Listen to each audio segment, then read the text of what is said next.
जीत का मतलब है करोड़ों का इनाम और हार का मतलब सीधा मौत। आज की इस वीडियो में हम बात करने वाले हैं दुनिया की सबसे डेडली गेम स्क्विड गेम के बारे में। तो कहानी की शुरुआत में हमें एक आदमी सियोंग दिखाया जाता है और आज उसकी बेटी का बर्थडे था, इसलिए उसकी माँ उसे कुछ पैसे देती है ताकि वो अपनी बेटी के बर्थडे पर उसे कुछ गिफ्ट दे सके। लेकिन गिफ्ट देने के लिए वो पैसे बहुत कम थे, इसलिए उसके दिमाग में एक आइडिया आता है और वो अपनी माँ का एटीएम कार्ड चुरा लेता है। उसके बाद वो अपनी माँ के बैंक अकाउंट से सारे पैसे निकाल लेता है और पूरे पैसे सीधे एक गेम हॉर्स राइडिंग में लगाकर वो गेम खेलता है और वो इस गेम से पूरे 4 मिलियन वन जीत जाता है। अब जैसे ही वो गेम जीतकर बाहर खड़ा ही था कि तभी उसके पीछे बहुत सारे लोग पड़ जाते हैं, इसलिए सियोंग अपनी जान बचाकर वहाँ से भाग निकलता है। लेकिन जैसे तैसे करके वो उसे पकड़ लेते हैं। सियोंग ने बहुत सारे लोगों के पैसे उधार लिए हुए थे, इसलिए वो उससे अपना उधार लेने के लिए बहुत मारते हैं। इसी दौरान सियोंग उन्हें पैसे देने के लिए अपनी जेब चेक करता है तो उसकी जेब फटी हुई थी और उसकी जेब में 1 रुपया भी नहीं था। सियोंग को याद आता है कि जब वो इन लोगों से बचकर भाग रहा था तो वो एक लड़की से टकरा गया था जिसने उसकी जेब काट ली थी। यहाँ सियोंग के पास पैसे नहीं थे, इसलिए सियोंग कहता है कि मैं सब पैसे इसी महीने दे दूंगा। इसलिए वो लोग भी उससे एक कॉन्ट्रैक्ट पर साइन करवाते हैं कि अगर इस बार पैसे ना मिले तो उसे जिंदा मार दिया जाएगा। इसके बाद सियोंग सीधा अपनी बेटी को एक जगह ले आता है जहाँ वो दोनों खुशी से रात का खाना खा रहे होते हैं। खाना खाकर सियोंग अपनी बेटी को घर छोड़ देता है। छोड़ने के बाद वो सीधा ट्रेन स्टेशन पहुंचता है, लेकिन उसके आने से पहले ही वो ट्रेन वहाँ से चली जाती है, इसलिए वो वहाँ दूसरी ट्रेन के आने का इंतजार करता है कि तभी वहाँ एक अनजान आदमी उसके पास आकर बैठता है और उसे ढेर सारा पैसा दिखाकर कहता है कि तुम मेरे साथ एक गेम खेलो और अगर ये गेम तुम जीत गए तो मैं तुम्हें 1 लाख वन दूंगा। ये डील सुनकर सियोंग उसके साथ गेम खेलना शुरू कर देता है। यहाँ वो आदमी लगातार जीतता जाता है और वो सियोंग को बुरी तरह मारता जा रहा था, लेकिन आखिरकार सियोंग वो गेम जीत जाता है और उसे पूरे 1 लाख वन मिल जाते हैं। वो आदमी उसे एक कार्ड दिखाता है और कहता है कि अगर और पैसा जीतना चाहते हो तो इस कार्ड पर दिए हुए नंबर पर कॉल करना। रात सियोंग अपनी माँ के पास बैठा था और बहुत सारे पैसे देखकर उसकी माँ पूछती है कि इतने पैसे कहाँ से आए, तो वो उसे बताता है कि मैंने एक गेम खेली जिससे मैंने इतना पैसा जीता। इसी दौरान उसकी माँ बताती है कि अगले साल तुम्हारी बेटी अपने दूसरे बाप के साथ हमेशा के लिए यूएसए जा रही है और हमें यहाँ पता चलता है कि सियोंग की तलाक हो चुकी है। उसके पास पैसे न होने की वजह से उसकी बीवी ने उसे छोड़ दिया। उसकी माँ उसे बताती है कि अगर तुम कोर्ट में ये साबित कर दो कि तुम्हारे पास बहुत पैसे हैं तो तुम अपनी बेटी को अपने पास रख सकते हो। सियोंग भी हर हाल में अपनी बेटी को पास रखना चाहता था, लेकिन उसे पैसों की बहुत जरूरत थी, इसलिए वो उसी रात उस कार्ड पर दिए गए एक नंबर पर कॉल करता है। उसके बाद सियोंग के पास एक गाड़ी आकर रुकती है और जैसे ही वो उसके अंदर बैठता है तो गाड़ी के अंदर गैस छोड़कर उसे बेहोश कर दिया जाता है। जब सभी की आंख खुलती है तो वो एक बेस में होते हैं जहाँ पूरे 456 लोग थे और सभी का सूट एक जैसा था, मतलब कि सभी प्लेयर थे और सभी प्लेयर्स को 24 घंटे मॉनिटर किया जा रहा था। इस गेम का होस्ट एक आदमी था जो कि फ्रंट मैन था। उसके बाद सियोंग एक बूढ़े आदमी से मिलता है जो कि प्लेयर नंबर 1 था। उसे ब्रेन ट्यूमर बीमारी थी। वो उसे बताता है कि मेरे पास कुछ ही दिन है, इसलिए मैं अपनी जिंदगी का आखिरी समय यहाँ इस गेम को खेल कर गुजारना चाहता हूँ। इसी दौरान 2 प्लेयर आपस में लड़ रहे होते हैं जिनमें एक लड़की साइब्योक थी और लड़का संग था। यहाँ संग उसे बुरी तरह मार रहा था कि तभी सियोंग उसे पहचान लेता है जिसने उसकी जेब काटी थी। सियोंग उसे जोर जोर से चिल्लाते हुए अपने पैसे वापस मांगता है, लेकिन इससे पहले कि वो उस लड़की से पैसे लेता वहाँ बहुत सारे गार्ड्स आ जाते हैं और सभी गार्ड्स के चेहरे अलग अलग शेप से ढके हुए थे। उनमें लीडर सभी प्लेयर्स को बताता है कि आपका इस गेम में वेलकम है और आपको यहाँ पर पूरी 6 गेम्स खेलनी होंगी और जो भी पूरी 6 गेम्स को जीतेगा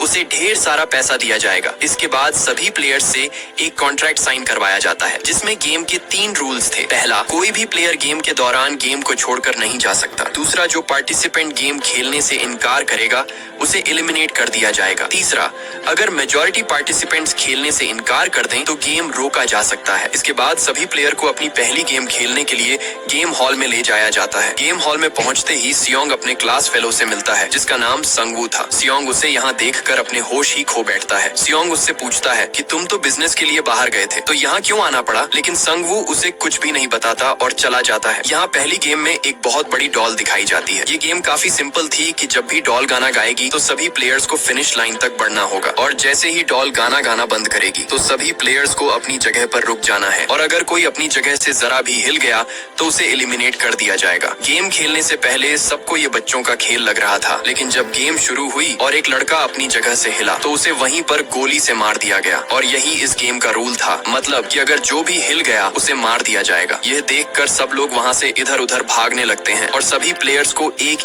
प्लेयर्स में से पूरे 201 प्लेयर्स बच पाए हैं। बाकी सभी प्लेयर्स गेम से एलिमिनेट कर दिए गए हैं। ये सुनकर सभी के दिल में खौफ और डर बढ़ जाता है, इसलिए वहाँ सभी प्लेयर्स उनसे हाथ जोड़कर कहते हैं कि हमें ये गेम नहीं खेलनी। तभी सांग वू वहाँ आकर कहता है कि अगर मेजॉरिटी प्लेयर्स चाहें तो इस गेम को बंद किया जा सकता है। इसलिए गेम लीडर सभी प्लेयर्स से वोटिंग कराने के लिए मान जाता है, लेकिन इससे पहले वो वोटिंग करते हैं। वहाँ उन्हें बहुत सारा पैसा दिखाया जाता है और ये पूरे 45 बिलियन वन थे। ये देखकर सबके होश ही उड़ जाते हैं। लेकिन अब ये सारा पैसा जो प्लेयर एलिमिनेट हुए हैं उनकी फैमिली को दिया जाएगा। इसके बाद गेम लीडर सभी प्लेयर्स से वोटिंग कराता है और सभी प्लेयर्स एक एक करके अपना वोट दे देते हैं और ज्यादा प्लेयर्स ने गेम न खेलने का फैसला किया, इसीलिए वो गेम वहीं पर रोक दिया गया। और गेम लीडर उनसे कहता है कि अगर ये गेम आप दोबारा खेलना चाहते हैं तो आप इसे दोबारा ज्वाइन कर सकते हैं। इसके बाद सभी प्लेयर्स को वापस उनके घर छोड़ दिया जाता है। अगले दिन सियोंग सीधा पुलिस स्टेशन जाता है और वो पुलिस को उस गेम के बारे में सब कुछ बताता है कि उस जगह पर सभी लोगों की जान से खेला जा रहा है। लेकिन पुलिस को उसकी एक भी बात पर यकीन नहीं आता और वो उसे आगे से पागल बोलते हैं कि भला कौन ऐसा गेम खेलेगा जिसमें सबको मार दिया जाता हो। इसीलिए सियोंग पुलिस को वो कार्ड दिखाता है जिस पर वो नंबर लिखा हुआ था। जैसे ही पुलिस वाला उस नंबर पर कॉल करता है तो वो नंबर रॉन्ग होता है। इसके बाद सियोंग सीधा अपने घर आता है, लेकिन घर में उसकी माँ नहीं होती। अपनी माँ को ढूंढते ढूंढते वो सांग वू के पास आ जाता है और वो उससे पूछता है कि तुम तो बिजनेस के लिए बाहर गए थे, तो फिर वो गेम खेलने की क्या जरूरत थी। वो आगे से बताता है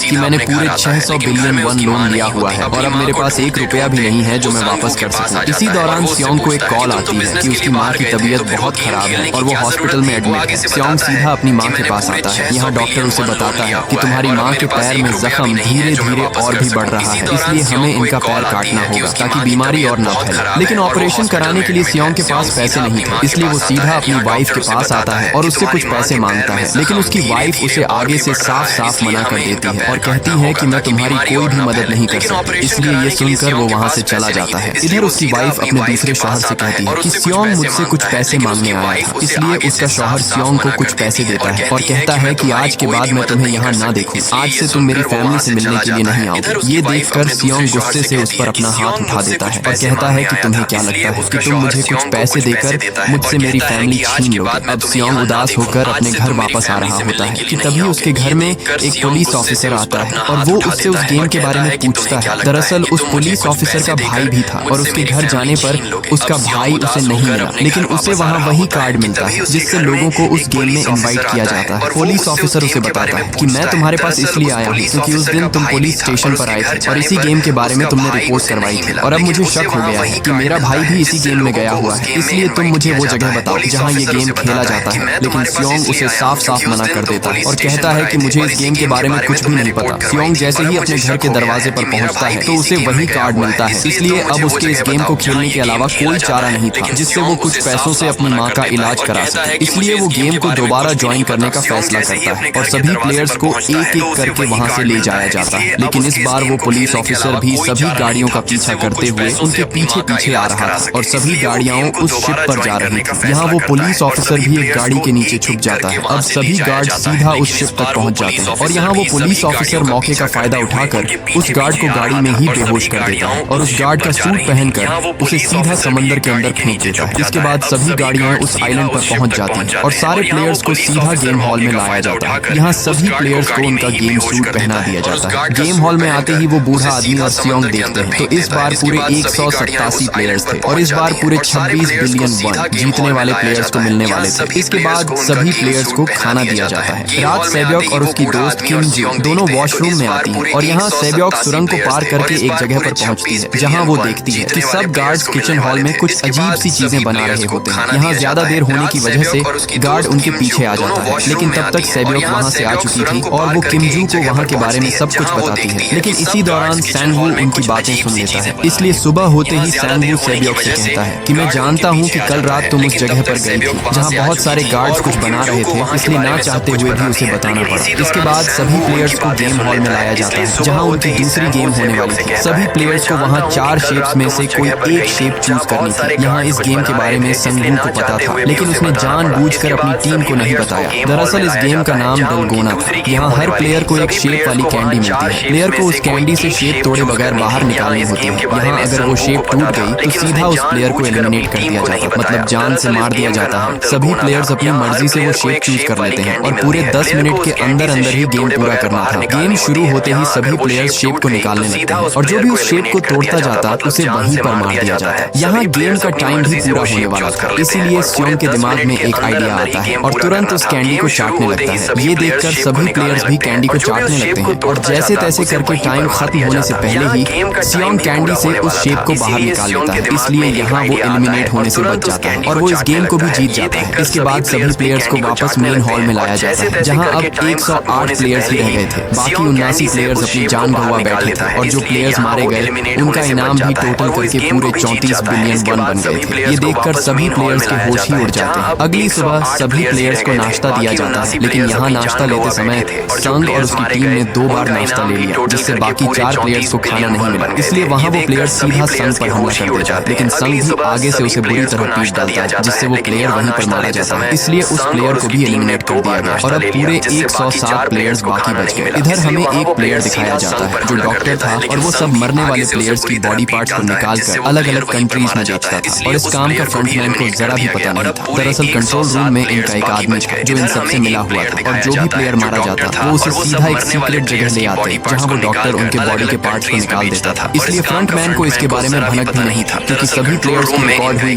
सब वीडियोस को डिलीट कर दिया जाता, जिससे किसी को भी शक नहीं होता। यहाँ हमें पता चलता है कि वो गार्ड डॉक्टर को पहले से ही गेम के बारे में बता देते थे ताकि वो डॉक्टर बचा रहे और वो सब प्लेयर्स की बॉडी के पार्ट्स को बेचते रहे। उसी दिन वो गार्ड डॉक्टर को बताता है कि आज रात तुम अपनी जान की हिफाजत खुद करोगे, क्योंकि आज रात सब एक दूसरे पर हमला करने वाले हैं। इसलिए अगर तुम्हें जिंदा रहना है तो ताकतवर टीम को ज्वाइन करो। इसलिए डॉक्टर सीधा संग की टीम के पास आता है और डॉक्टर उसे छुप कर बताता है कि मैं अगली गेम के बारे में जानता हूँ। ये सुनकर संग बिना सोचे उस डॉक्टर को अपनी टीम में रख लेता है। इसी दौरान टाइम खत्म हो जाता है और सब लाइट्स बंद हो जाती हैं और तभी पूरे हॉल में सब प्लेयर्स एक दूसरे पर हमला कर देते हैं। इधर सियोंग पर भी एक प्लेयर हमला कर देता है, लेकिन तभी वहाँ पर संगू आकर उसकी जान बचा लेता है, लेकिन इससे पहले सब एक दूसरे की जान लेते हैं। इसी दौरान वहाँ गार्ड्स आ जाते हैं और यहाँ अब 107 प्लेयर्स में से सिर्फ और सिर्फ 80 प्लेयर्स ही बच पाए। अगली सुबह सभी प्लेयर्स को तीसरे गेम के लिए बाहर लाया जाता है, जहाँ उन्हें 10 प्लेयर्स की 2 टीमें बनानी थी। यहाँ सांगू सबसे कहता है कि हमें अपनी टीम में ज्यादा से ज्यादा मर्द चाहिए ताकि हम इस गेम को जीत सकें। सभी प्लेयर्स एक एक करके अपनी टीम कंप्लीट कर लेते हैं। इसके बाद सब प्लेयर्स को गेम हॉल में लाया जाता है, जहाँ उन्हें टग ऑफ वॉर की गेम खेलनी थी, मतलब रस्साकशी, और जो भी टीम अपनी ओपोनेंट टीम को नीचे गिरा देगी वही टीम गेम जीतेगी। पहले राउंड में संग की टीम के सामने किम की टीम आती है। इसी दौरान फायर के होते ही गेम स्टार्ट हो जाती है। यहाँ दोनों टीमें एक दूसरे को नीचे गिराने की पूरी कोशिश कर रही थी, लेकिन तभी संग की टीम अपनी पूरी जान लगाकर किम की टीम को नीचे गिरा दी। सियोंग की टीम की और उसके सामने वाली टीम गोंग की थी। दोनों टीमों को टग ऑफ वॉर के लिए लाया जाता है। यहाँ वो बूढ़ा आदमी यानी प्लेयर नंबर 1 कहता है कि परेशान होने की कोई जरूरत नहीं, क्योंकि मैंने अपनी जवानी में ये गेम बहुत खेली है, इसलिए हम ये गेम आसानी से जीत सकते हैं अगर हम अपना दिमाग यूज करें। अब दोनों टीमें आमने सामने तैयार खड़ी थी। इसके बाद फायर होते ही गेम स्टार्ट हो जाती है। वो बूढ़ा आदमी बताता है कि सब एक साथ 3 कदम आगे बढ़ो। जैसे ही वो सब आगे बढ़े तभी उनकी ओपोनेंट टीम नीचे गिर जाती है। इसी का फायदा उठाकर सियोंग की टीम अपनी पूरी जान लगाकर उन्हें नीचे गिरा देती है और आखिरकार ये गेम भी वो जीत जाते हैं। इसके बाद सभी एलिमिनेट हुए प्लेयर्स को उसी जगह लाया जाता है जहाँ वो डॉक्टर सभी प्लेयर्स के बॉडी पार्ट्स निकाल रहा होता है। तभी बात करते करते वो एक आदमी की बात करते हैं जिसकी बॉडी में सिर्फ एक ही किडनी थी और उन्होंने उस आदमी को जान से मार डाला, क्योंकि उसके बॉडी पार्ट्स निकालते समय वो ज़ॉम्बी की तरह जिंदा हो गया था। ये सुनकर गार्ड नंबर 29 जो वही पुलिस ऑफिसर था उसे शक होता है कि ये उसके भाई की बात कर रहे हैं, इसलिए वो उनसे पूछता है कि वो कौन था जिसकी एक किडनी थी, लेकिन आगे से उन्होंने उसे कुछ भी नहीं बताया। इसके बाद वो दोनों गार्ड बॉडी पार्ट्स डिलीवर करने के लिए निकल पड़ते हैं। जाते जाते वो पुलिस ऑफिसर यानी गार्ड नंबर 29 उसे एक दीवार पर लगी एक डिवाइस दिखाई देती है। वो गार्ड से पूछता है कि ये क्या चीज है, तो गार्ड उसे बताता है कि ये बॉम्ब है, अगर तुमने इसे जरा भी टच किया तो ये ब्लास्ट हो जाएगा और ये जगह पूरी तरह तबाह हो जाती है। दरअसल ये जगह VIP लोगों के आने जाने के लिए है। इधर वो डॉक्टर उस गार्ड से पूछता है कि मुझे अगला गेम बताओ, लेकिन अभी तक नया गेम किसी को नहीं बताया गया था, इसलिए वो गार्ड कहता है कि मुझे अभी इसके बारे में नहीं पता। ये देखकर वो डॉक्टर उस पर हमला कर देता है और जैसे तैसे करके वहाँ से अपनी जान बचाकर भाग निकलता है। डॉक्टर भागता भागता सीधा गेम हॉल में पहुंच जाता है। वो गार्ड आकर उसे बताता है कि मैं अभी तुम्हें गेम के बारे में बताऊंगा, लेकिन इससे पहले कि हम पकड़े जाएं हमें यहाँ से जाना होगा। इसी दौरान वो गार्ड उसे चाकू से मारने ही वाला था, तभी वहाँ फ्रंटमैन आकर उसे गोली मार देता है। यहाँ वो फ्रंटमैन उसे बताता है कि तुम जो भी कर रहे थे मुझे इससे कोई फर्क नहीं पड़ता, मुझे अफसोस इस बात का है कि तुमने यहाँ मजबूर और बेगुनाह लोगों से फायदा उठाया, इसलिए फ्रंटमैन उसे वहीं पर ढेर कर देता है। इधर वो गार्ड नंबर 28 उस पुलिस ऑफिसर को घेर लेता है और कहता है कि तुम कौन हो, मुझे अपना चेहरा दिखाओ। इसलिए ना चाहते हुए भी वो पुलिस ऑफिसर अपना मास्क उतार देता है। इसी दौरान वो उसे गन पॉइंट पर ले लेता है और कहता है कि अपना अपना चेहरा दिखाया। आगे से वो ऑफिसर पूछता है कि वो कौन था जिसकी तुम लोगों ने किडनी निकाली थी। वो उसे बताता है कि वो एक औरत थी। अगर तुम्हें यकीन नहीं आ रहा तो तुम फ्रंटमैन के कमरे में जाकर सभी की इंफॉर्मेशन ले सकते हो। वहाँ तुम्हें हर प्लेयर के डॉक्यूमेंट्स मिल जाएंगे। ये सब पूछकर वो पुलिस ऑफिसर उसे वहीं पर गोली मार डालता है। इसके बाद वो पुलिस ऑफिसर सीधा फ्रंटमैन के कमरे तक पहुंच जाता है। पहुंचते ही वो वहाँ सभी प्लेयर्स की बहुत सारी फाइल्स को देखता है और इसी दौरान उसे उसके भाई की फाइल भी मिल जाती है, जहाँ उसके भाई का नंबर 132 था। मतलब वो भी एक प्लेयर था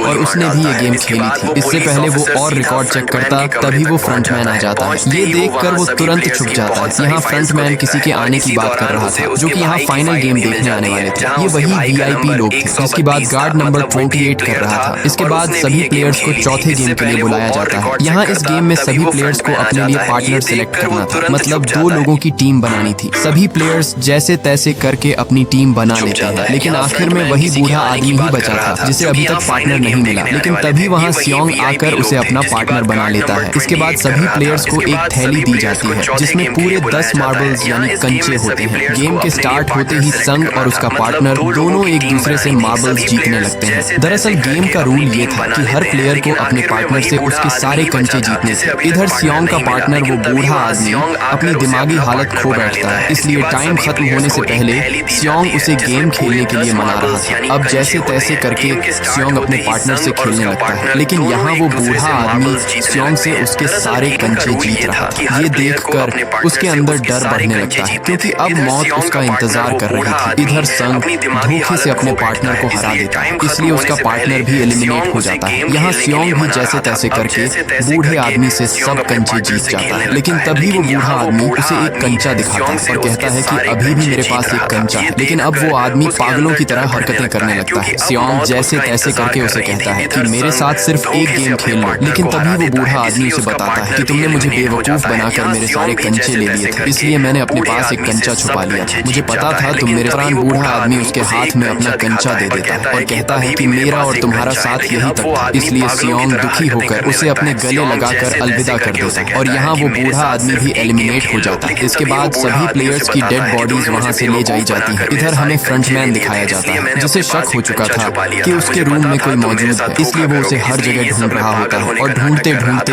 वो उस जगह पहुंच जाता है जहां वो गार्ड नंबर 28 मरा हुआ था। इसी दौरान उसे उसी पुलिस ऑफिसर का ID कार्ड मिलता है जिसे देखकर उसे शक हो जाता है कि ये उसका भाई ही है। दूसरी तरफ वो सभी VIP लोग फाइनल गेम देखने के लिए पहुंच चुके थे। इसके बाद सभी प्लेयर्स को 5वें गेम के लिए लाया जाता है। यहाँ सभी प्लेयर्स को 1 से 16 तक कोई भी नंबर सिलेक्ट करना था। सभी प्लेयर्स एक एक करके अपना नंबर सिलेक्ट कर लेते हैं, लेकिन जब सियोंग की बारी आई तो उसके सामने सिर्फ 2 ही नंबर थे, पहला 1 और दूसरा 16। यहाँ सियोंग सोच में पड़ जाता है, अगर वो पहला नंबर लेगा तो पहले नंबर पर गेम खेलनी होगी और अगर 16वां लेगा तो आखिर में उसके पास टाइम खत्म हो जाएगा। लेकिन तभी वहाँ एक आदमी आकर कहता है कि मुझे पहला नंबर लेने दो, मुझे अपनी जिंदगी में कभी भी पहले नंबर पर आने का मौका नहीं मिला, इसलिए मुझे पहला नंबर दे दो। इसके बाद सभी प्लेयर्स को गेम एरिया में लाया जाता है। इस गेम में प्लेयर्स को शीशे का पुल पार करना था जहाँ हर कदम पर 2 ग्लास थे, पहला मजबूत और दूसरा कमजोर। अगर गलत ग्लास पर कदम पड़ा तो सीधे नीचे और फिर जिंदगी का खेल खत्म। गेम टाइम स्टार्ट होते ही पहला प्लेयर आगे बढ़ता है और बढ़ते ही वो सीधा नीचे जा गिरता है और यहाँ एक एक करके सभी प्लेयर्स एलिमिनेट होते जा रहे थे। तभी संग आगे जाने ही वाला था। इसी दौरान वही लड़की किमजू उसे कहती है कि आज वो दिन आ गया जिस दिन हमने साथ मरने का फैसला किया था। तभी वो लड़की उसे पकड़कर सीधा नीचे कूद जाती है जिससे दोनों वहीं पर मारे जाते हैं। इधर वो पुलिस ऑफिसर भी गेम हॉल में घुस चुका था, लेकिन तभी वहाँ एक VIP मेंबर को उस पर शक हो जाता है। वो उसे मास्क उतारने के लिए कहता है, लेकिन वो पुलिस वाला उसे बताता है कि मैं अपना मास्क यहाँ नहीं उतार सकता, इसलिए वो दोनों एक रूम में चले जाते हैं। यहाँ आते ही वो पुलिस ऑफिसर उसे गन पॉइंट पर ले लेता है और उससे गेम के बारे में पूछकर उसे वहीं पर बेहोश कर देता है। लेकिन उस VIP के बेहोश होते ही फ्रंटमैन को पता चल जाता है। इधर गेम खत्म होने में सिर्फ 1 ही मिनट बचा था, इसीलिए वहाँ एक प्लेयर उस ग्लास पर एक कंचा फेंकता है, लेकिन फिर भी उन्हें पता नहीं चल पाया। इसीलिए टाइम ना होने की वजह से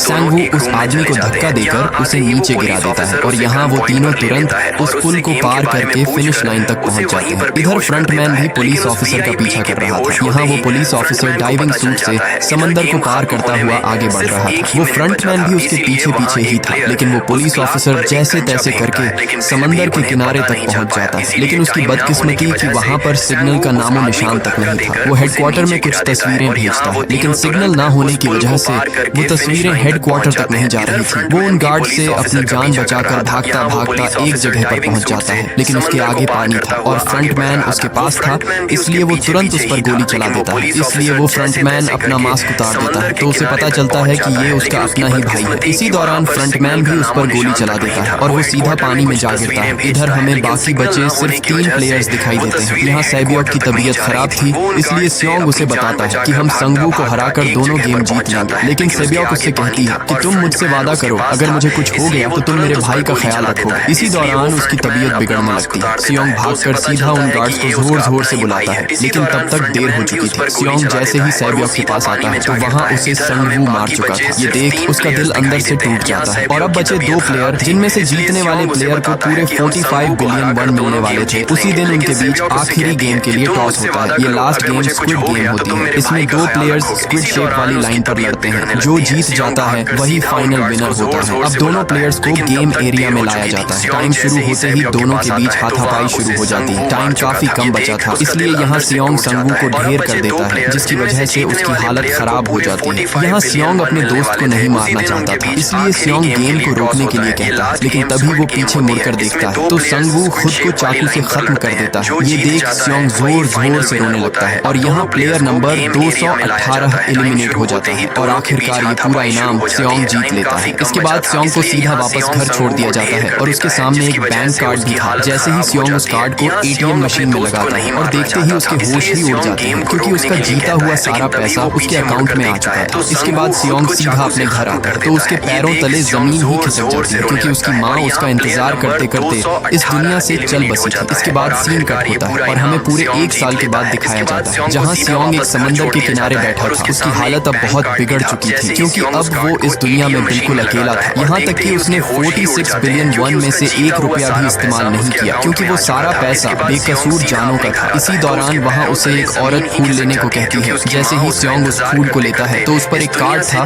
जो कि उसी स्क्विड गेम का था और उस पर एक लोकेशन भी दी गई थी। सियोंग जैसे तैसे करके उस लोकेशन पर पहुंच जाता है और पहुंचते ही वो देखता है तो उसे वही बूढ़ा आदमी यानी प्लेयर नंबर 1 दिखाई देता है। वो उसे कहता है कि उम्मीद करता हूँ कि तुमने इस गेम को खूब एंजॉय किया होगा। वो उसे बताता है कि मैं ही इस गेम का लीडर था। दरअसल मेरी जिंदगी में कोई भी नहीं था, मैं अकेला ही इस दुनिया में रह गया था, इसलिए ये गेम मैंने शुरू करवाया था और मैं अपने टीम मेंबर से मिलकर ये गेम खेल रहा था और इसलिए मेरा नंबर प्लेयर 1 था, ताकि मैं भी गेम में एंजॉय कर सकूं। ये सब कहकर वहीं पर उस आदमी की मौत हो जाती है। इसके बाद सियोंग सीधा सेबियोक के भाई के पास जाता है। वो उसे लेकर संगवू की माँ के हवाले कर देता है और कहता है कि अब से ये आपका बेटा है, इसकी हिफाजत करना। सियोंग उसे एक बैग भी देता है, जिसे खोलते ही संगवू की माँ के होश उड़ जाते हैं, क्योंकि वो बैग पूरा पैसों से भरा था। इसके बाद सियोंग दोबारा अपनी बेटी से मिलने के लिए यूएसए जा रहा था, लेकिन इसी दौरान उसे वही आदमी दिखाई देता है जिसने उसे गेम कार्ड दिया था। वो आदमी वहाँ उसी गेम का कार्ड लोगों को दे रहा था। सियोंग उसे पकड़ने के लिए उसके पीछे भागता है, लेकिन वो मौके पर ही वहाँ से भाग जाता है। फिर सियोंग उस आदमी से वो गेम कार्ड ले लेता है और दोबारा से उसी नंबर पर कॉल करता है।